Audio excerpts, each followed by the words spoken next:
Hello साथियों, आपका स्वागत है आपकी अपनी क्लासेस समानांतर क्लासेस।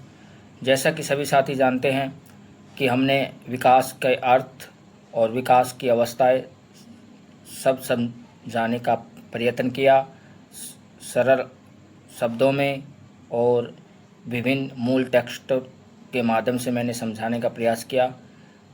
दोस्तों, मेरा ध्येय यही है कि आपको एक ही समय एक ही कक्षा के माध्यम से संपूर्ण टॉपिक को एक ही स्थान पर करा दिया जाए, ताकि आपको एक ही टॉपिक के लिए अलग अलग चैनलों पर अलग अलग शिक्षकों के पास भटकना ना पड़े। तो आज हम एक ही यूट्यूब क्लास के माध्यम से कॉग्निटिव थ्योरी को समझेंगे, उसकी स्टेजेस को समझेंगे। कॉग्निटिव थ्योरी में आने वाले शब्द कंजर्वेशन, एसिमिलेशन, ये जब अन्य ऐसे ऐसे शब्द हैं जिसको आप परीक्षाओं में देखते हैं तो आप सोचते हैं कि ये किस थ्योरी से आए हुए होंगे। तो आज हम विभिन्न उदाहरणों के माध्यम से और बड़े ही सरल तरीके से संज्ञानात्मक विकास की कक्षा को ख़त्म करके और सदा सदा के लिए कॉग्निटिव थ्योरी को अपने दिमाग में, अपने मस्तिष्क में बैठा देंगे। तो चलते हैं, लेट्स कक्षा की ओर, समय ज़ाया ना करते हुए। देखिए, कक्षा शुरू होने से पहले हम आपके सुविधा के लिए एक पेन को पकड़ लेते हैं। ठीक है जी। हाँ, तो संज्ञानात्मक वह एक प्रक्रिया है जिसमें क्या होता है, जिसमें तर्क होता है, विचार आता है, और यह तार्किक विचार नवीन विचारों के अर्थ में समझना है। यानी कि इसका मतलब क्या है? इसका मतलब ये हुआ कि नवीन विचारों का आना, नई थिंकिंग आना, अंडरस्टैंडिंग होना, समस्या समाधान जैसी बातें आना, ये सब संज्ञानात्मक किस में आते हैं? संज्ञानात्मक थ्योरी में आते हैं, जिसको कॉग्निटिव थ्योरी बोला जाता है। ठीक है साथियों, अब आगे चलते हैं। समस्या समाधान मानसिक और बौद्धिक प्रक्रिया कर्मक विकास लंबे समय तक चलता है। यद्यपि संप्रत्यय निर्माण की प्रक्रिया भी संज्ञान के विषय में कैसे देखो, यही तो कंसेप्ट है कॉग्निटिव थ्योरी। जीन पियाजे के में यही है कि जो कंसेप्ट बनते हैं कि एक ज्ञान से दूसरी ज्ञान की श्रृंखला किस प्रकार जुड़ती है। जैसे कि उदाहरण के लिए हमें पता चला कि ए फॉर एप्पल होता है, फिर बी फॉर बॉल होती है, और आने वाले समय में हम ABCD ऐसे करते करते चले जाएंगे।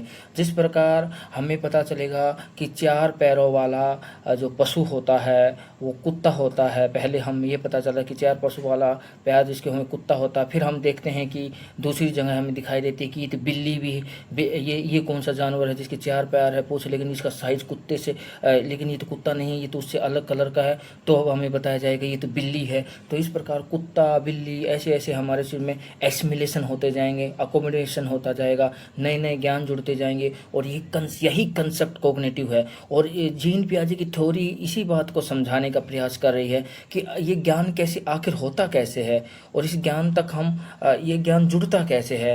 एक 2 साल का बच्चा और 2 साल का बच्चा, फिर 11 वर्ष का बच्चा होते होते उसके पास इतनी भाषा का ज्ञान कैसे हो जाता है। इसी पूरी थ्योरी में हम यही चीज़ जानने का प्रयास करेंगे। तो इस थ्योरी में क्या जाना जाता है कि इस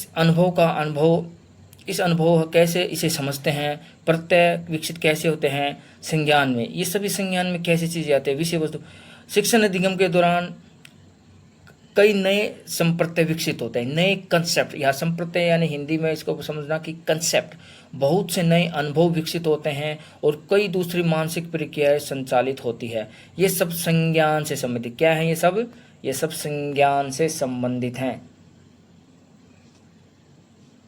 संज्ञान से संबंधित हैं। ठीक है साथियों,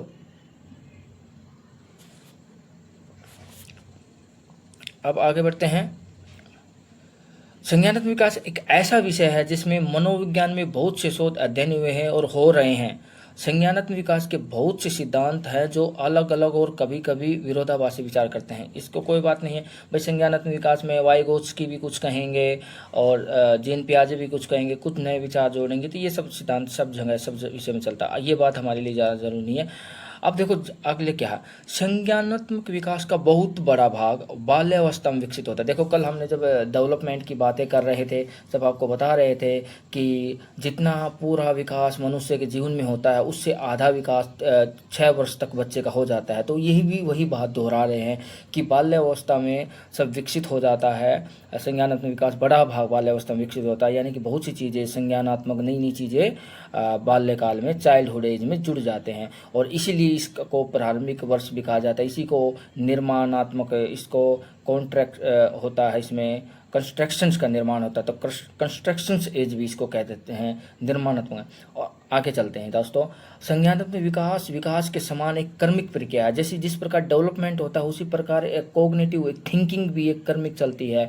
उसमें कुछ योग्यताएं होती हैं, और ये सब योग्यताएं सब में अलग अलग होती है। ऐसा नहीं कह सकते कि सब में अलग अलग। आज अगर कोई ABCD सीखा है तो दूसरा बच्चा भी ABCD उसी तरह जल्दी सीख जाएगा। हर एक बच्चे में अलग अलग कोग्निटिव थिंकिंग डेवलप होती है। इसीलिए ये कोग्निटिव थ्योरी पढ़ाई जाती है कि अध्यापक को ये पता होना चाहिए कि प्रत्येक बच्चा एक जैसा नहीं है।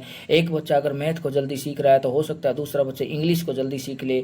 एक बच्चा अगर मैथ में वीक है तो इसका मतलब ये नहीं कि वो दूसरी अन्य चीज़ों में वीक हो सकता है। तो प्रत्येक बच्चे में अलग अलग प्रतिभा छुपी होती है, और प्रत्येक बच्चे में अलग अलग सोचने की कोग्निटिव थिंकिंग होती है। ठीक है, अलग अलग एसिमिलेशन करने की थिंकिंग होती है, और यही थ्योरी हमें समझाने के लिए हमारे सिलेबस में लगाई गई है। उदाहरण के लिए, जैसे उदाहरण कितना अच्छा उदाहरण है, कोई भी बच्चा सामान्य गणितीय क्रियाओं को करने की मानसिक योग्यता विकसित होने से पूर्व कठिन गणितीय समस्या का समाधान नहीं कर सका। यानी कि अगर किसी को सामान्य मैथ अभी एक प्लस एक जोड़ना नहीं आया है तो वो कहाँ से आगे की कठिन से कठिन मैथ की समस्या करेगा। पहले उसको 1+1 से 2 जोड़ना सिखाएंगे, फिर आगे इस प्रकार धीरे धीरे मैथ की तरफ उसकी रुचि बढ़ा सकते हैं। संज्ञानात्मक विकास बहुत आंतरिक होता है। ये इंटर के आंतरिक होता है, यानी कि अंदर की तरफ से हो जाता है, ये बाहर नहीं दिखता है। इसको हम थिंकिंग को और उसके क्रियाकलापों के द्वारा ही इसको महसूस कर सकते हैं। ये केवल विचार और क्रियाओं से प्रदर्शित होता है। उदाहरण के लिए देखें, जब तक कोई बच्चा लिख कर या मुख्य क्रिया करके समस्या का समाधान नहीं करता और न करे, जब तक ये संभव नहीं कि उसमें कि वह जोड़ सकता है या घटा सकता है, कुछ ऐसी बातें हम तभी जान पाएंगे जब वह सच में हमें हमारे सामने लिखकर किसी समस्या को हल करके दिखाएगा। इस प्रक्रिया को सार्थक रूप से सामाजिक परिस्थितियाँ प्रभावित। हाँ, ये बात बिल्कुल है। किसी का कोग्निटिव विकास कैसे होगा, उसके आसपास होने वाली घटनाएं, उसके आसपास का इन्वायरमेंट इस चीज़ को बहुत प्रभावित करता है। जैसे कि एक दूसरी परिस्थिति में सामान्य अंक गणित में कोई सोनू नाम का लड़का अनुकूलन उसके सामाजिक परिवेश के दैनिक अनुभव से काफ़ी हद तक प्रभावित है। जैसे विभिन्न बच्चों में संज्ञानात्मक विकास की गति भिन्न भिन्न होती है, बिल्कुल। और आपकी कक्षा का प्रत्येक विद्यार्थी नवीन प्रत्यय को समान दर और समान विधि समझने में हाँ, ये जब अगर आप टीचर बनने जा रहे हैं तो आपको इस बात का कोग्निटिव थ्योरी से ही आप सीखोगे कि 10 अगर बच्चे हैं तो 10 बच्चों की सोचने की शक्ति भी अलग अलग है, उसके कोग्निटिव विकास होने की गति भी अलग अलग है। तो प्रत्येक बच्चों को एक जैसा काम भी आप नहीं दे सकते हैं, और एक प्रत्येक बच्चे को आप ये उम्मीद नहीं कर सकते कि अगर कोई बच्चा 5 मिनट में किसी समस्या को हल कर रहा है तो सभी बच्चे उसको 5 मिनट में हल करेंगे। ठीक है, अब हम अगला सवाल हमारे दिमाग में आना चाहिए, संज्ञानात्मक विकास के अध्ययन अध्यापक के लिए क्यों नीड है? Why need cognitive theory for teacher field? तो टीचर फील्ड के लिए क्यों जरूरी स्टडी के लिए, इसकी स्टडी करना क्यों आवश्यक है कोग्निटिव डेवलपमेंट थ्योरी का? तो इसके बारे में जानेंगे। देखो क्या सीखेंगे, इससे ये होगा कि इससे हमें ये पता चलेगा कि बच्चा है वो कैसे सोचता है, संसार का वो एक्सपीरियंस कैसे करता है, उसमें विचार कैसे जन्म लेते हैं, और इस प्रक्रिया की समझ रखता है। बच्चों की विभिन्न आयु एक दूसरे से भिन्न अधिगम करती है, सबको पता है। आवश्यकता को महत्व को समझ सकते हैं। एक अध्यापक ये समझ सकता है किस बच्चों को कैसी आवश्यकता है, किस प्रकार को उसको समस्या आ रही है लर्निंग करने में, और यह समझने में सक्षम होगा कि कैसे असमान जो अलग अलग वातावरण से बच्चे आए हैं वो कैसे सीख सकते हैं, उसको किस प्रकार विषय का ज्ञान संगठित कराया जा सकता है। ये सब चीज़ें इस थ्योरी से हमें समझ में आती है। ठीक है, आगे चलते हैं। और बच्चों को उच्च स्तरीय चिंतन की दिशा में ले जाया जा सकता है, यह अनुभव कर सकता है। हमें जो ये उत्पाद की बजाय अधिगम प्रक्रिया ध्यान है हमें, यानी कि क्या आउटपुट आ रहा है इसकी बजाय हमें प्रोसेस को सही करना है। अगर कोई बच्चा मैथ सीखने में समय ले रहा है तो हमें इसकी कोई चिंता नहीं है, बस हमें मैथ किस प्रकार सिखाना है, हमें विज्ञान किस प्रकार सिखानी है, एक अध्यापक को इसकी चिंता होनी चाहिए, न कि ये कि वो बच्चा मार्क्स कम क्यों ला रहा है। हमें यह कोशिश करना है कि हमें ये देखना है कि ये बच्चा सोच क्यों नहीं पा रहा है, ऐसा क्या किया जाए कि इस बच्चे को इसकी में रुचि उत्पन्न हो, बच्चा भी इसमें इंटरेस्ट ले। प्रत्येक बच्चे का अधिगम में सम्मिलित होना महत्वपूर्ण है और प्रत्येक बच्चे को लर्निंग सिस्टम में इंटरेक्शन करना बहुत ज़रूरी है, तभी वो कक्षा सार्थक हो पाएगी। प्रत्येक बच्चा अलग अलग तरह से सीखता है, इसलिए विभिन्न प्रकार की शिक्षण पद्धतियों के अभ्यास की आवश्यकता है। एक शिक्षण उपागम सभी बच्चों की अधिक आवश्यकता की पूर्ति नहीं कर सकता। अगर एक ही आप टीचिंग मटेरियल्स ले रहे हैं और आप सोच रहे हैं कि एक कक्षा का इंटेलिजेंट बच्चा इससे समझ गया है तो हो सकता है सभी बच्चे समझ जाएंगे, तो ये अध्यापक के लिए एक बेवकूफ़ी भरा कार्य होगा। और प्रत्येक बच्चे की सोचने की शक्ति और उसके अंदर जो स्कीमा है, जो उसके अंदर शब्दकोश हैं, वो जो चीज़ें हैं वो सब बच्चों में अलग अलग होती है। ठीक है, संज्ञानात्मक विकास को समझने के सिद्धांत का परिप्रेक्ष्य क्या है, क्या इसको क्यों समझा, किस परिप्रेक्ष्य में समझना चाह रहे हैं, इसकी इतनी इंपॉर्टेंस क्यों है, तो समझिए। सामान्यतः बच्चों के संज्ञान अधिगम यानी कि लर्निंग डेवलपमेंट की प्रक्रिया को दो सुप्रसिद्ध सिद्धांत देखो। अब संज्ञानात्मक सिद्धांत में लर्निंग में दो ने कॉग्निटिव थ्योरी अपनी अपनी बात कही है, जिसमें एक का नाम है जीन पियाजे, दूसरे का नाम है लेव एस वाइगोत्स्की। ठीक है, इनमें बच्चों के अधिगम और विकास के जैसे वाइगोत्स्की ने समाज सांस्कृतिक परिप्रेक्ष्य में स्पष्ट किया, जिनका विवरण निम्नलिखित है। और इन दोनों ने बताया, पियाजे ने बताया कि पियाजे का संज्ञानात्मक विकास की केंद्रीय प्रक्रिया है, यानी कि जो संज्ञानात्मक विकास है वो संज्ञानात्मक डेवलपमेंट है, उसकी सेंटर की प्रोसेस क्या है, इसकी अवस्थाएं क्या हैं, इसको विद्यालय में क्यों जरूरी है, इस सिद्धांत से पता चलता है। क्या पता चलता है कि इससे पता चलेगा मनुष्य कैसे सोचते हैं, विषयों का अनुभव कैसे करते हैं, शैशव अवस्था में से लेकर प्रौढ़ अवस्था तक जो विषय से ज्ञान कैसे विकसित, यानी कि एक छोटा सा शिशु से लेकर बड़ा एडोलेसेंस तक जाता है तो वो सोचता कैसे कैसे कैसे उसका ज्ञान एक कड़ी से एक कड़ी जुड़ती है, कैसे ये श्रृंखला बनती है, इन सभी प्रश्नों का जवाब इसी संज्ञानात्मक विकास से हमें प्राप्त होता है। देखो, इससे पता चलता है कि वस्तु को समझने के लिए बच्चों को उन पर क्रिया करनी होती है, उनसे बदलाव आते हैं। ठीक है, जीन पियाजे की ही किताब से लिया गया। उनका सिद्धांत बच्चे कैसे ज्ञान को निर्मित करते हैं और कैसे वो समझते हैं, कैसे उसमें निर्माण होता है, कंस्ट्रक्टिविज्म होता है, ये सब इस सिद्धांत से हमें समझने में कहते हैं। अब हम जान लेते हैं कि ये तो हो गया संज्ञानात्मक विकास सिद्धांत है क्या। अब ये जान लेते हैं कि जीन पियाजे थे कौन और उनका क्या सिद्धांत था, कब उनका जन्म हुआ, कहाँ के वो रहने वाले थे। देखो, जीन पियाजे का जन्म 1896 में हुआ और 1980 में उनकी मृत्यु हो गई थी। वे स्विट्जरलैंड के रहने वाले थे और जीव विज्ञान के स्टूडेंट थे और मनोविज्ञान दर्शन में भी उनकी गहरी रुचि थी। तो बायोलॉजी के स्टूडेंट, लेकिन उनको साइकोलॉजी और फिलोसफी में भी गहरी रुचि थी। उन्होंने अल्फ्रेड बीने के साथ प्रयोगशाला में बुद्धि लब्धि यानी कि आईक्यू पे उन्होंने काम किया, शोध कार्य कर रहे थे, तभी उनके ध्यान संज्ञानात्मक स्टडी की तरफ गया और उनकी रुचि जगी। और अपने कार्य के दौरान वह बहुत से बच्चों से मिले, उन्होंने बच्चों से चिंतन से संबंधित कुछ रोचक बातें की, थिंकिंग से संबंधित कुछ रोचक बातें की, ऐसी समस्याएं दी ताकि जिसमें बच्चा सोच सके। उन्होंने अपने अनुभव किया कि बड़े बच्चे समान परीक्षण पर अधिक प्रश्नों का उत्तर देने में सक्षम थे और बड़े बच्चों के द्वारा लगाए गए तर्क उत्तरों में गुणात्मक भिन्नता दिखती, यानी कि जो बड़ा बच्चा होगा उसकी सोचने की शक्ति भी अलग होगी, इसमें कोई दो राय है नहीं। अगर छोटा है तो वो रिवर्स नहीं सोच सकता, उसको 1+1 कह दिया जाए तो 2 कह देगा, लेकिन उसको ये कह दिया जाए कि आपको 1+1 2 जोड़ सकता है और इसी प्रकार उसको ये कह दिया जाए कि 2+3 5 होते हैं तो वो 5 कह देगा। अगर उसको कह दिया जाए कि 3+2 5 होते हैं तो उसको लगेगा ये गलत है, तो वो रिवर्स नहीं कर पाता। छोटे बच्चे की तुलना में बड़े बालक प्रौढ़ होकर समान तर्क लगाने में सक्षम, ये बिल्कुल सही है। पियाजे ने यह भी अनुभव किया कि बच्चे द्वारा दिए गए गलत उत्तर भी सही उत्तरों की तुलना में रोचक एवं तर्क के विश्लेषण से अधिक उपयोगी है। यानी कि कोई भी जो तर्क होता है वो उसके वैल्यू होती है, वो उसका आंसर चाहे गलत हो, लेकिन उसने जो तर्क दिया है वो कहीं ना कहीं सोचने की शक्ति को प्रदर्शित करता है।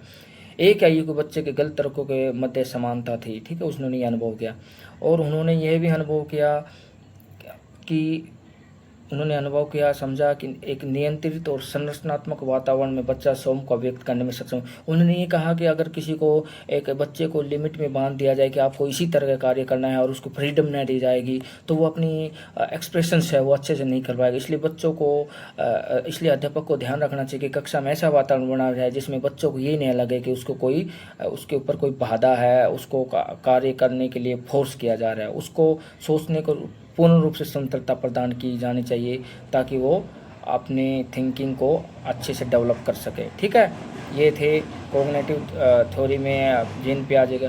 फिर जीन पियाजे ने क्या कहा, उन्होंने बच्चों से प्रश्न पूछा और बच्चों की प्रतिक्रिया के आधार पर अगले प्रश्न का निर्माण किया और जो उनका रिस्पॉन्स आया उन पे खाका बनाया और जीवन में प्रारंभिक वर्षों में चिंतन की प्रक्रिया और ज्ञान कैसे विकसित होता है और उन्होंने जो विधि उपागम बनाया। अब देखो ये 4 तरह के स्टेटेज बनाए गए। इन्हीं प्रश्नों के आधार पर वो सेंसरी मोटर एज बनाएगा, फिर कॉन्क्रीट एज बनाएगा, फिर प्री कॉन्क्रीट एज बनाएगा, फिर आखिर में फॉर्मल, ऐसे 4 स्टेज बनाएगा। ठीक है, तो ये इसी प्रश्नों के आधार पर ये चीज़ें उन्होंने 4 स्टेजेज आगे आप पढ़ोगे। ठीक है,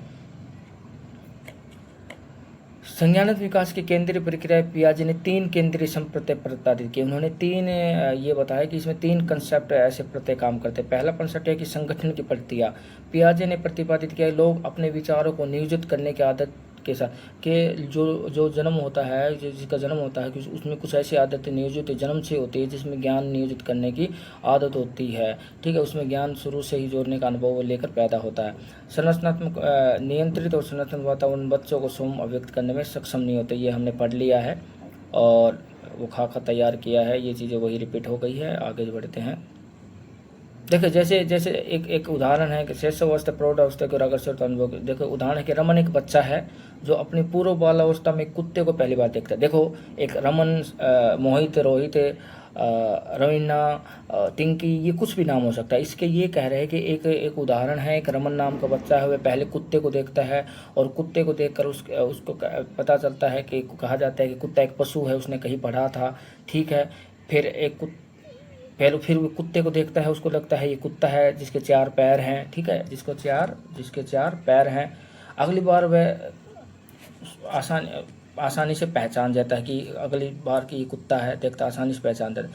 फिर उसके बाद उसको ऐसा पता चलता है कि एक 4 पैरों वाले उसको अलग कलर का एक पशु दिखाई देता है, तो उसको पता चलता है ये क्या है।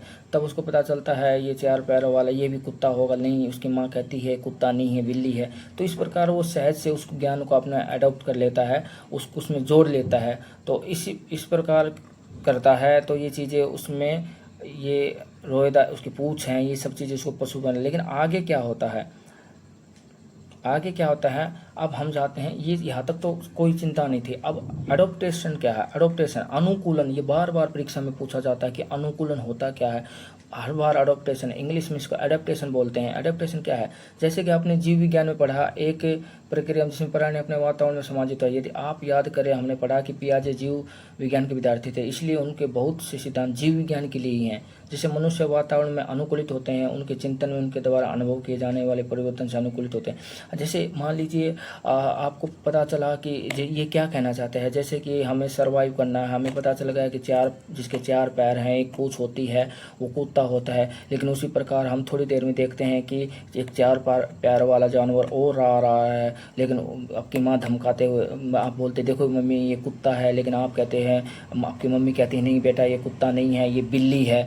तो इस प्रकार आपकी चीज़ें कुछ आप देखिए, रोएदार पूंछ है, बिल्ली है। तो फिर उसमें रमन क्या कहता है, रमन अगली बार कहता है नहीं 4 पैरों वाला कुत्ता ही नहीं होता, बिल्ली भी होती है। तो इस प्रकार वो जो चीज़ें उनके नए अनुभव का पहले से में स्थापित होना, जुड़ना, यही ठीक है, ये वह बिल्ली है, कुत्ता समझ लेते, ये अनुभव को पहले स्थापित कर, इस प्रकार जुड़ना ही एसिमिलेशन ये कहलाता है। ठीक है, यानी कि ये जानकारी इकट्ठा। अभी देखिए हमने अभी पहले क्या बताया था कि अभी हमें अनुकूलन क्या है, ये चीज़ आपने पढ़ा है कि उसमें सिद्धांत ये चीज़ जोड़ दिए गए हैं। ठीक है, उदाहरण के लिए रमन जानता है कि कुत्ता किस प्रकार का जानवर है। वह पहली बार बिल्ली को देखता है और वह देखता है कि इस जानवर के भी 4 पैर और रोएदार पूंछ हैं, ठीक कुत्ते को समझने जैसी पत्ती।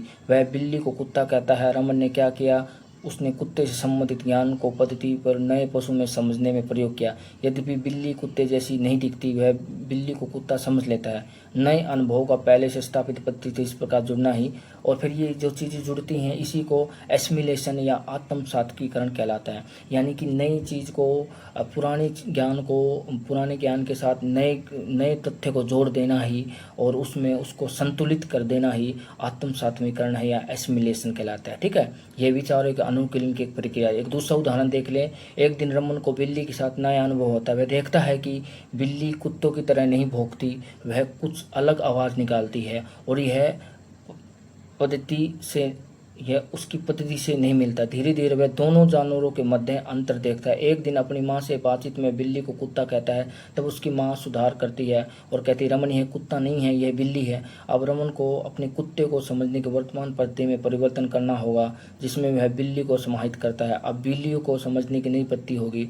वर्तमान पद्धति में परिवर्तन एवं नवीन पद्धति का विकास, जिसे नए अनुभव को समझा जा सके, समायोजन है। और ये उसको उसमें करके उसको कोई और इसी को वो बहसबाजी ना करे, उसका आसानी से उसको स्वीकार कर ले, उसके ऊपर कोई प्रेशर ना, ब्रेनस्टॉर्मिंग ना हो, आसानी से अपने स्कीमा में उसको डाल ले, और यही चीज़ें हो जाना ही समायोजन है। यानी कि उसने प्रकृति के साथ अपनी नॉलेज के साथ एडजस्टमेंट कर लिया, और यही समायोजन, यही अकोमोडेशन है, यही उसमें उसको ज्ञान में अभी जो हमने बताया कि आत्मसात्मीकरण तो यह है कि उसको केवल जानकारी प्राप्त हुई, लेकिन उस जानकारी को जानकारी प्राप्त होना तो आत्मसात्मीकरण है, लेकिन जानकारी को जोड़ देना और उसी को आगे अपने एक्सपीरियंस के रूप में आगे के लिए तैयार कर देना, ये अकोमोडेशन है, ये अनुकूलन की द्वितीय प्रक्रिया है। ठीक है, जैसे आत्मसात्मीकरण एडिप्टेशन अनुकूलन के ही ये पार्ट हैं, जैसे आत्मसात्मीकरण और ठीक है, और अनुकूलन समायोजन। ठीक है, तो ये अनुकूलन यानी एडेप्टेशन की दूसरी की प्रक्रिया क्या है, अकोमोडेशन। ठीक है, अब आते हैं इक्विलिब्रेशन। इक्विलिब्रेशन जिसके नाम में ही इक्वल जुड़ा है, तो इसमें क्या है, रमन अपने इसके उदाहरण को भी समझते हैं कि इक्विलिब्रेशन क्या है। रमन क्या करता है, कुत्ते के पहचानने की पद्धति में उसको क्या दिखता है, बिल्ली अलग दिखी, कुत्ता अलग दिखा, इसमें उसको विषमता रह गई, कोग्निटिव डिस इक्विलिब्रियम कहते हैं। ठीक है, बिल्ले और कुत्ते में जो उसने विषमता देखी, उसमें जो और चीज़ लगी, सम चीज़ नहीं लगी, अलग अलग चीज़ लगी, यही उसकी कोग्निटिव डिस इक्विलिब्रियम थे। वह असंतुलन को दूर करने के लिए बिल्ली से संबंधित परीक्षणों को सटीकता से नहीं रख पाया, उसे कुछ मानसिक दुविधा, असंतुलन की स्थिति पैदा हुई। इसे संज्ञानात्मक संतुलन प्राप्त करने का प्रयास करेगा और दोबारा संतुलन प्राप्त करने की प्रक्रिया में एक नई मानसिक पद्धति विकसित होगी। उसने नवीन ज्ञान का निर्माण किया और बिल्ली और कुत्ते के बारे में नए अनुभव को समझकर संतुलन की खोज की। यह प्रक्रिया साम्य धारण कहलाती है। और उसने ये चीज़ें सीखी और उसमें विषम स्थिति देखी और विषम स्थिति को भुला कर सब आखिर में इसी बात पर पहुंचा कि बिल्ली अलग होती है और कुत्ता अलग होता है। यही उसका साम्य धारणा बनाई उसने अपने उसकी धारणा में ये धारणा बैठा ली कि कुत्ता बिल्ली अलग अलग होता है। और यह प्रक्रिया जो बच्चों को अपने अनुभव से एक बेहतर और अधिक परिष्कृत ज्ञान की ओर ले जाती है। ठीक है साथियों, यही ज्ञान को और ले जाते हैं। अब समझते हैं संज्ञानात्मक विकास की क्या अवस्थाएं हैं और इन्हीं से सवाल आते हैं। अब यहाँ पर थोड़ा ध्यान दीजिए, संज्ञानात्मक विकास की अवस्थाएं। ठीक है, देखो इन्होंने कहा है कि जीन पियाजे की तीन अवस्थाएं आएंगी, सेंसरी मोटर अवस्था आएगी, संवेदनात्मक अवस्था आएगी, अमूर्त प्रक्रियात्मक अवस्था आएंगी। जो पहली तीन आएंगी फॉर्मल स्टेज से पहले जो 3 स्टेज आएंगी, वो पहली 3 अवस्था जन्म से लेकर 11 वर्ष तक ही होगी। ठीक है, आयु तक होगी। और आखिरी जो फॉर्मल स्टेज बचेगी वो 11 वर्ष के बाद का बच्चा होगा। ठीक है, चौथी अवस्था। अब हम देख लेते हैं कौन कौन सी 3 अवस्थाएं। इसमें 3 अवस्थाएं कौन कौन सी। पहले इंद्रिय गामक अवस्था, जिसको सेंसरी मोटर, जिसके नाम से ही पता चल रहा है, ठीक है, नाम से ही पता चल रहा है। दूसरा है पहले सेंसरी मोटर, फिर दूसरा ऑपरेशनल स्टेज। दूसरा क्या है, ऑपरेशनल स्टेज। तीसरा क्या है भाई, कॉन्क्रीट ऑपरेशनल। कॉन्क्रीट यानी कॉन्क्रीट मतलब प्रत्यक्ष। ठीक है, कॉन्क्रीट का मतलब कॉन्क्रीट ऑपरेशनल स्टेज। ये ऑपरेशनल स्टेज इसलिए रहा कि ऑपरेशनल प्रक्रिया चल रही है विज्ञान की। अब तीसरी अवस्था कॉन्क्रीट स्टेज आएगी। ठीक है, और चौथी जो स्टेज है जो 11 वर्ष के बाद, जो कि अभी हमने बताया कि पहली 3 तो सिर्फ 10 वर्ष बच्चे की थी, 10 वर्ष बच्चे के लिए थी, लेकिन अगली अब जो आएगी चौथी स्टेज आएगी वो 11 वर्ष के बच्चे की शुरुआत हो जाएगी यार, ठीक है, 11 वर्ष के बच्चे की यहाँ शुरुआत हो जाएगी, ठीक है। और यही सवाल हमसे बार बार परीक्षा में पूछे जाते हैं कि कौन सी स्टेज में कौन सी एज आती है और क्या क्या उसमें मुख्य विशेषताएं होती है, ठीक है। तो हम पहली अवस्था अभी पढ़ने जा रहे हैं। पहली अवस्था हम पढ़ने जा रहे हैं, पहली अवस्था हम क्या पढ़ने जाएंगे, इंद्रिय क्रियात्मक अवस्था, यानी कि सेंसरी मोटर। सेंसरी जिसके सेंस से समझ में आता है, सेंस का मतलब समझ, हमारी जो इंद्रियां हैं, हमारी जो इंद्रियां हैं उनके माध्यम से हमें समझना है। हमारी जीभ है, जीभ हुआ, ठीक है, जीभ हुआ, आँख से, ठीक है, नाक से, इन सब चीज़ों से हम समझेंगे, इन्हीं के माध्यम से हम समझेंगे कि क्या हम किस प्रकार की हमारे साथ ज्ञान, यहाँ इन्हीं के माध्यम से हमें नॉलेज प्राप्त करने का कोशिश करेंगे, ठीक है, नॉलेज प्राप्त करने की कोशिश करेंगे, इन्हीं के माध्यम से बच्चा नॉलेज प्राप्त करने का प्रयास करेगा, ठीक है। तो इसमें क्या है, ये अवस्था कब से है, ये अवस्था जन्म से 2 वर्ष तक होती है। ये अवस्था जन्म से कितने वर्ष तक आती है, ये अवस्था जन्म से 2 वर्ष, ये जन्म से 2 वर्ष, ठीक है। आपसे पूछा जाएगा इंद्रिय क्रियात्मक अवस्था कब से है, तो आप 0 से 2 वर्ष की एज इसमें आप आराम से लिखेंगे, ठीक है, 0 से 2 वर्ष। आगे चलते हैं। इसमें क्या होता है, इसमें क्या होता है, जैसे मैंने पहले ही बताया है आपको, इसमें स्वाद के इसमें आप जीभ स्वाद के माध्यम से टेस्ट के हिसाब से सुनकर, देखकर और उसमें ये चीज़ें इधर उधर की आवाज़ें सुनकर सीखता है। इसमें कुछ क्रियाएं चूसने शुरू कर देता है, रोने की सहज प्रक्रिया हो जाती है, ठीक है। ये चीज़ें चूसने और रोने की सहज प्रक्रियाएं इस एज में हो जाती है, ठीक है। उसमें कुछ शरीर हिलना, रेंगना जैसा काम करता है इसमें कुछ, ठीक है।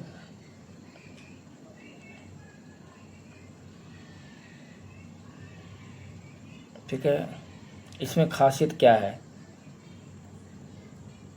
इसमें खासियत इसी एज में है, क्या है कि इसी एज में खिलौने निकालने और पुनः रखने वाले सक्षम हो जाता है। यानी कि बच्चा 2 साल तक बच्चा यह आता है कि कहीं भी खिलौना रख देते हैं और उस खिलौनों को वही छुपा भी देते हैं, तो वो बच्चा वहाँ तक पहुँच जाता है और वही रख भी देता है। इसमें कोऑर्डिनेटिंग क्रियाओं का समन्वय हो जाता है, ग्रेटर कंट्रोल और बॉडी, यानी कि वो सभी अपनी क्रियाओं पर कंट्रोल करता है, वो थोड़ा चलने भी लग जाता है, धीरे धीरे दौड़ने भी लग जाता है, और ये चीज़ें उसके यहाँ ये चीज़ें हमें दिखाई देती है। कोऑर्डिनेशन बिठाने लग जाता है, उसमें कोऑर्डिनेशन हुआ और शारीरिक क्रियाओं में श्रेष्ठ नियंत्रण कर लेता है। ये आपसे पूछा गया है परीक्षा में, किस में कंट्रोल, बॉडी पर कंट्रोल शुरू करता है, किस स्टेज पर कोऑर्डिनेटिंग रिफ्लेक्ट। तो ये हम सोचते हैं कि ये शायद दूसरी अवस्था में नहीं, ये सब 0 से 2 वर्ष की अवस्था, यानी कि सेंसरी मोटर में ही ये सब चीज़ें होने लग जाती है, ठीक है। संवेदीगामी अवस्था में ही ये सब चीज़ें होने जाती है, संवेदीगामी अवस्था में ही ये सब चीज़ें होने शुरू हो जाती है, ठीक है।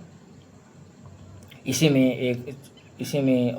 में और चीज़ें भी शुरू हो जाती हैं। इसी में कोऑर्डिनेटिंग सिंपल मोटर एक्शन का मतलब ये क्या हुआ, हाथ हिलाना, दौड़ना, कूदना, उछलना, ये चीज़ें इस अवस्था में होनी शुरू हो जाती है, ठीक है।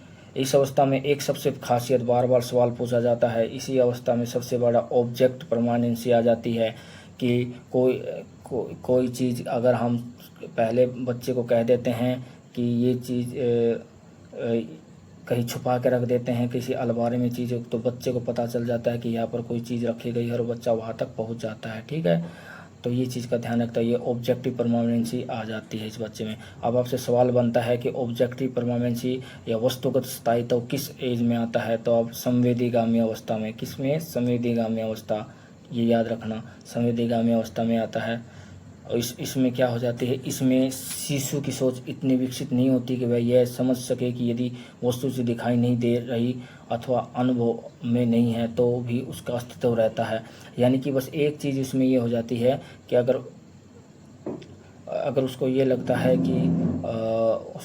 है कि वो मान लीजिए आप उसकी आंखों से कोई चीज़ हटा देंगे अगर आपको आंखों से कोई चीज़ बताई जाएगी तो उसको अनुभव नहीं होता कि वो तभी तो उसका अस्तित्व रहता है। बस उसको अगर कोई चीज़ दिखाई नहीं दे रही तो उसको लगता है कि वो चीज़ गायब हो गई है, और हम इसलिए कहते हैं कि चिड़िया उड़ गई, चीज़ ले गई, तो वो बच्चा उसको अब सच मान बैठता है। ठीक है, आपने ज़रूर देखा हो कि किसी शिशु से कोई वस्तु ले लेना और उसे भ्रमित कर देना बहुत आसान होता है। जैसे कि हम बचपन में बोलते हैं देखो चिड़िया ले गई, कोका ले गई, उस चीज़ को हम प्रयोग करते हैं, देखो चिड़िया ले गई आपको, तो वो बच्चा को लगता है कि सचमुच चिड़िया ही ले गई है, तो ऑब्जेक्ट परमानेंसी को समझ नहीं पाता है। ठीक है, यह दिखाई न देने वाले अपने खिलौनों को ढूंढने में सक्षम होता है, इसे वस्तुगत स्थायित्व कहते हैं। इस आयु में भाषा विज्ञान भी प्रारंभ हो जाता है। हाँ, इसमें सबसे बड़ी खासियत इसमें थोड़ा भाषा विज्ञान भी थोड़ा भाषा का विकास होना शुरू हो जाता है, बड़बड़ाने लगता है थोड़ा सा। ठीक है, और कुछ साइन भी देने लग जाता है। अगली जो आती है, अगली अवस्था है प्री ऑपरेशनल स्टेज। अगली अवस्था क्या आती है? Pre operational stage.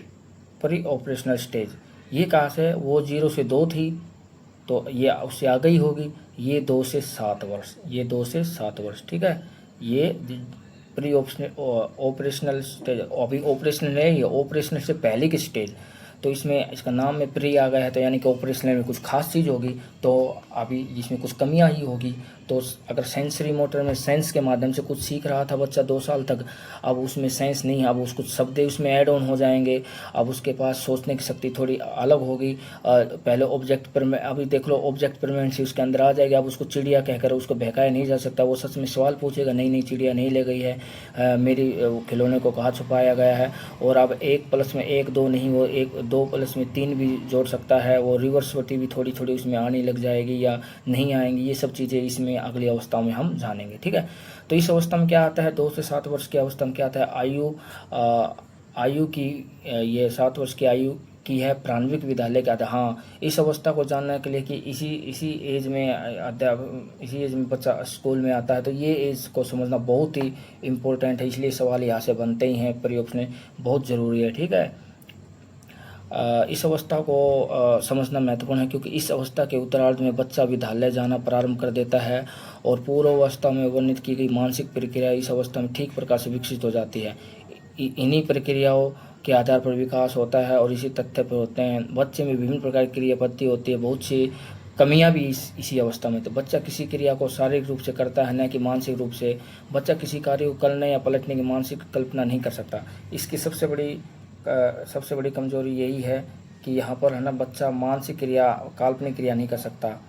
वो 2+4 कर सकता है, यानी वो है 3+2 5 कह सकता है। लेकिन अगर उसको 2+3 बोल दिया जाए तो हो सकता है वो कुछ देर के लिए भ्रमित हो जाए। ठीक है, अगर उसको 12 केले को 1 दर्जन कह दिया जाए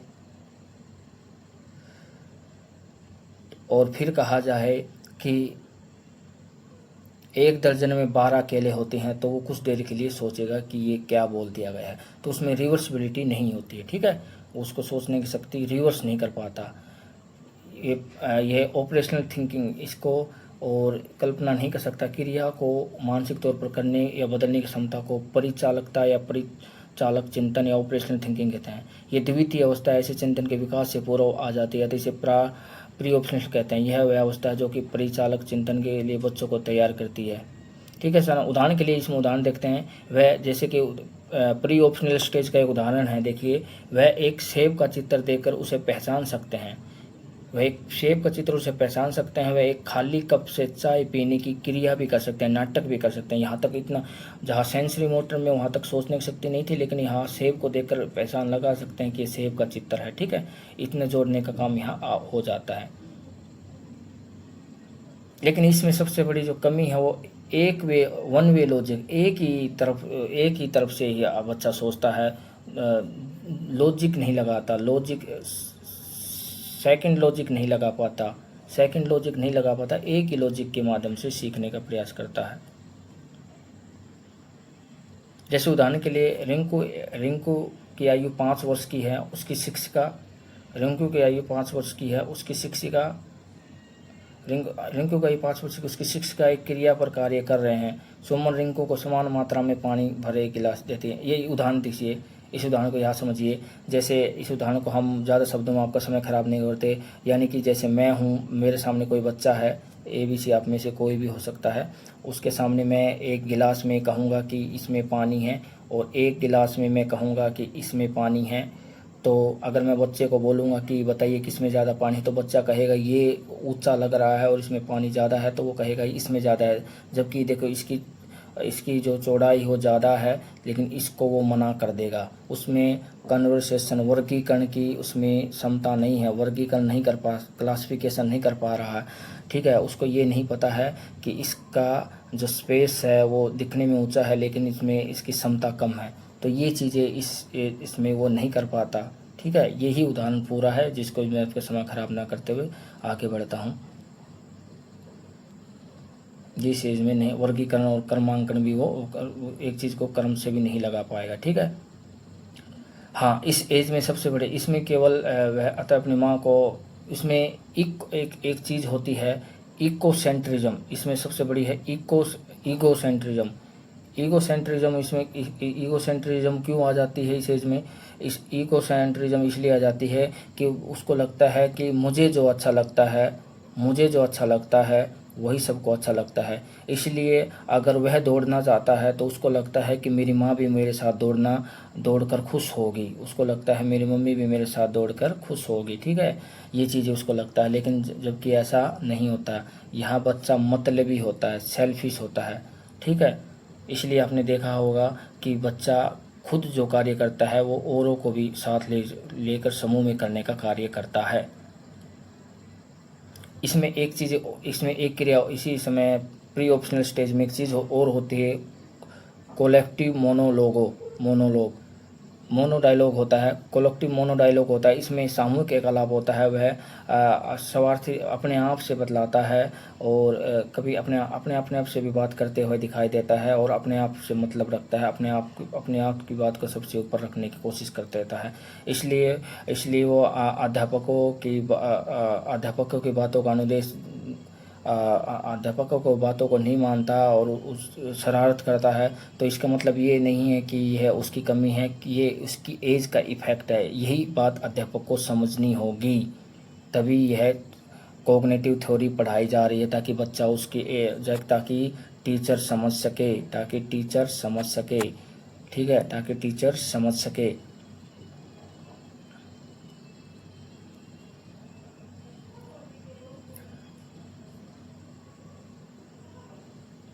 अच्छा, इसी एज में क्या होता है, इसी एज में पाक परीक्षा के एज में प्री ऑप्शनल स्टेज में बच्चा इन योग का उपयोग करने के लिए विकास रूप से तैयार नहीं होता। इसमें प्रत्यय व्याकरण सीखना, पढ़ने और लिखने की आदत यहाँ पड़ जाती है, गणितीय चीज़ें करने लग जाता है, ठीक है। ये चीज़ें यहाँ कर लगता है, लेकिन इन योग्यता का उपयोग करने के लिए यहाँ पर तैयार नहीं होता, लेकिन सीखने की यह प्रक्रिया शुरू हो जाती है, ठीक है। ये चीज़ें हो गई हैं। अब ये चीज़ें 6 से 7 वर्ष 10 वर्ष तक ये चलती है। अब अगली जो स्टेज आएगी, हाँ, यहाँ क्या है, यहाँ संरक्षण, ये शब्द आपको लगते होंगे कि ऐसे संरक्षण, विकेंद्रिता, प्रतिवर्ती यानी रिवर्स, विकेंद्रीकरण, छोटी बड़ी चीज़ों को नहीं जान सकता, कन्वर्सेशन पहचान नहीं कर सकता, छोटा और बड़ी चीज़ें उसके लिए सब बराबर हैं, वहाँ तक समस्याओं का समाधान करने की उम्मीद भी उनसे हम नहीं कर सकते हैं।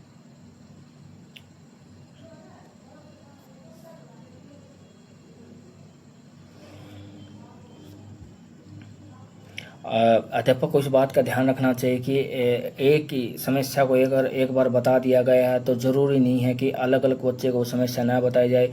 प्रत्येक बच्चा उसी समस्या से ग्रसित हो सकता है। ये ज़रूरी नहीं है कि अगर मैं अध्यापक हूँ, एक बच्चे को एक बार मैथ की प्रॉब्लम समझा दी है कक्षा में बोर्ड पर तो सभी बच्चे समझ गए होंगे। अलग अलग बच्चे को अलग अलग नोटबुक पर बार बार समझाया जाएगा, तभी उसको यह समझ में आएगा। इस बात को इस थ्योरी में ये समझ में आता है, ठीक है, इस स्टेज की एज में। अब अगली जो स्टेज आती है जिसमें इस स्टेज में बच्चा सोचने भी लग जाता है, उल्टा जवाब अगर जवाब को किसी सवाल को घुमा फिरा कर पूछा जाए तो उसका भी जवाब देना शुरू कर देता है। और इसमें जो थिंकिंग है वो अब्स्ट्रक्टिव ना अमूर्त थिंकिंग होना, जब बच्चा मन मन में सोच कर जवाब देकर और देने की स्थिति में होता है। ये चीज़ें इस स्थिति में होती हैं। और ये इसमें हमने बताया था कि ये 11 वर्ष तक नहीं, ये 10 वर्ष तक ये चीज़ें चलती हैं। अगली जो फॉर्मल स्टेज आएगी, अभी जो फॉर्मल स्टेज आएगी वो 11 वर्ष के बाद आएगी, ठीक है। तो अब कॉन्क्रीट ओपनिंग स्टेज अभी फॉर्मल नहीं आई है, तो ठीक है। तो कॉन्क्रीट अवस्था में क्या होगा, कॉन्क्रीट ओपनिंग स्टेज में है आज ये कितने वर्ष तक चलती हैं, ये 7 से 11 वर्ष की आयु तक चलती है। अभी हम पढ़ के आए हैं पीछे 0 से 2, 2 से हमने क्या पढ़ी है 7, अब हम 7 से पढ़ रहे हैं क्या 11, और अगली फिर 11 से चलेगी, ठीक है। ये आयु तक चलती है, अर्थात मध्य विद्यालय आयु तक चलती है, ठीक है। ये 7 से 11 वर्ष की आयु तक रहती है, अर्थात मध्य विद्यालय, यानी कि इस अवस्था में बालक क्रिया को विकेंद्रित व प्रतिवर्ती करने में मानसिक रूप से सक्षम हो जाता है। यानी कि वो है क्रिया को एक सेंट्रलाइज करने लग जाता है, और वह केवल एक ही चीज़ की तरफ नहीं सोचता, वह अलग अलग एक कार्य करते वक्त 2 कार्यों के बारे में भी सोच सकता है, और प्रतिवर्ती रिवर्स प्रश्नों के जवाब और रिवर्स समस्या के हल को ढूंढने का करता है। इसलिए वे संरक्षण के सिद्धांत का प्रयोग कर सकते हैं। अब वे ये समझने के सक्षम होते हैं कि लंबे बर्तन में ऊंचाई का स्तर ज़्यादा होते हुए भी लंबे व चौड़े बर्तन में पानी की समान मात्रा हो सकती है। वे विचारने की योग्यता इस समय आ जाती है। बच्चे समझ सकते हैं कि यदि हम वस्तु की दी गई मात्रा में समान मात्रा जोड़े या घटाए तो वहाँ भी कोई परिवर्तन नहीं होगा, वहाँ भी परिवर्तन के लिए क्षतिपूर्ति होती है, ठीक है। और वे गुण ये भी गुणों के आधार बन जाते हैं कि वस्तु के वर्गीकरण में सक्षम वर्ग छोटी बड़ी लंबी पतली चीज़ों को वो समझ लेते हैं। इसमें सीरिएशन के वो समझ लाते हैं। उनको अगर ये बता जाए ए छोटा है बी से, बी छोटा है सी से, तो वो समझ जाएंगे कि बी ए से बड़ा भी हो सकता है, छोटा भी हो सकता है, ठीक है। उसमें अगर 4 + 2 6 होते हैं तो उसको समझा दिया जाए तो 2 + 4 6 होते हैं, ये भी इस अवस्था में समझ जाता है। और बच्चा इस आयु में बच्चा पूर्व अवस्था की बहुत सी सीमाएं पार कर लेता है, बहुत सी चीज़ें उसकी ख़त्म हो जाती हैं, जो उसकी कमियां थी वो दूर हो जाती है, और बच्चा धीरे धीरे दूसरे के दृष्टिकोण का अप्रोच में समझने की योग्यता विकसित कर लेता है, और आत्म केंद्रिता से बढ़ता है। अब वो ईगोसेंट्रिक नहीं होता है, उससे आगे बढ़ जाता है, और अपने प्रत्यक्ष ज्ञान तक परसेप्शनल या ऑब्जर्वर के रूप में अपने तर्क और चिंतन करने की गति की तरफ बढ़ने शुरू हो जाता है, ठीक है। इसमें यहाँ लॉजिक करना शुरू कर देता है, वास्तविकताओं पर आधारित होते हैं, अर्थात उसका तर्क अभी भी प्रत्यक्ष संसार से जुड़ा है, वह अमूर्त चिंतन नहीं कर सकता। हाँ, बस इसी कारण ये ऑपरेशनल स्टेज नहीं बन पाया, इसी कारण ये इसको ऑपरेशनल स्टेज बनाया, क्योंकि इसमें एब्स्ट्रैक्ट थिंकिंग नहीं होती। वह जो चीज़ सामने है, जो चीज़ अगर सामने है, सामने अगर इंसान खड़ा है तो उसी इंसान के बारे में सोचेगा, ठीक है। जो सामने है उसी के बारे में सोचेगा। अगर वो इंसान वहाँ से हटा तो उसके बारे में नहीं सोचता। ये चीज़ नहीं होने की वजह से ये फॉर्मल स्टेज नहीं बनाई। इसीलिए इस जो अगली अवस्था जो आ रही है ऑपरेशनल परिचालनिक अवस्था, फॉर्मल ऑपरेशनल स्टेज, यही इसी वजह से बनाई, क्योंकि ये चीज़ नहीं थी। अब हम पढ़ते हैं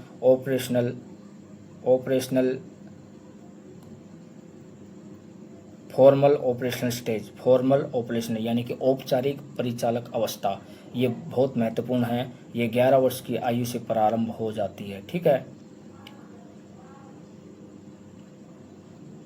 यह वह अवस्था है जिसमें बच्चे उत्तर प्राथमिक कक्षाओं में होते हैं। इस अवस्था में जैसा कि नाम से ही हमें स्पष्ट है कि बच्चा परिचालन चिंतन के योग्य हो जाता, वह धीरे धीरे अमूर्त, यही इसकी खासियत है, वह अमूर्त चिंतन में सक्षम हो जाता है, या अमूर्त चिंतन में सक्षम हो जाता है। ये चीज़ इसको ध्यान रखकर स्क्रीनशॉट ले सकते हैं।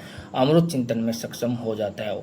उसके विचार केवल मूर्त वस्तु में बंधे नहीं रहते, बल्कि प्रत्येक अंकों को समझना शुरू कर देता है, चिंतन करना शुरू होता है, महत्वपूर्ण गणित की समस्या को हल करना शुरू कर देता है, ठीक है।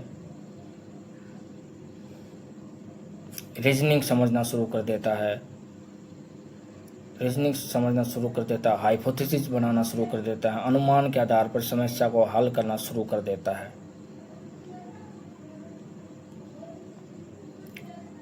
इसमें सिलोजिम्स जैसी चीज़ें आ जाती हैं, आप सिलोजिम्स जैसे आप उसमें ऐसी चीज़ें आता है जैसे कुछ कुछ कुछ कुछ पेंसिल सेब हैं, कुछ पेंसिल सेब मान लीजिए कि ये सेब हैं, हमें सिलोजिम्स कहते हैं। हमने रीजनिंग में सिलोजिम्स पढ़ते हैं। कुछ कुछ कुछ सेब पेंसिल है, ठीक है, तो इसको हम पेंसिल कह देंगे। अगर पेंसिल है तो ये भी कहा जा सकता है कि कुछ पेंसिल सेब हैं। तो ये चीज़ें सब सोचने की शक्ति इस एज में आ जाती है, ठीक है। ये था इसके संज्ञानात्मक सिद्धांत के बारे में। और यहाँ ये ज़्यादा वो नहीं था। आई होप आपको ये चीज़ें समझ में आई होगी, आशा करता हूँ, ठीक है। तो अब इसका सारांश क्या निकलता है, इस सिद्धांत को समझने के लिए एक सारांश यही निकलता है अध्यापक के लिए कि यह सिद्धांत स्पष्ट करता है कि जैसे बच्चा बड़ा होता है उसकी मानसिक प्रक्रियाओं में एक गुणात्मक परिवर्तन सुधार होता है। यह परिवर्तन संज्ञानात्मक विकास की कुछ अवस्थाओं में समझा जा सकता है और लर्निंग की योग्यता विकास की अवस्था से संबंधित है। एक स्तर के बच्चे उच्च स्तर के प्रत्ययों को समझने में सक्षम नहीं होते। इसी के साथ विषमताओं को भी स्थान देने की आवश्यकता है। पियाजे के सिद्धांत के मूलभूत सिद्धांत याद कीजिए और हम, ठीक है। तो यही चीज़ें हमें ये समझने का कि बस इसका यही अर्थ है कि अध्यापक को क्यों संज्ञानात्मक सिद्धांत पढ़ना ज़रूरी है। तो मैं आशा करता हूँ कि आपको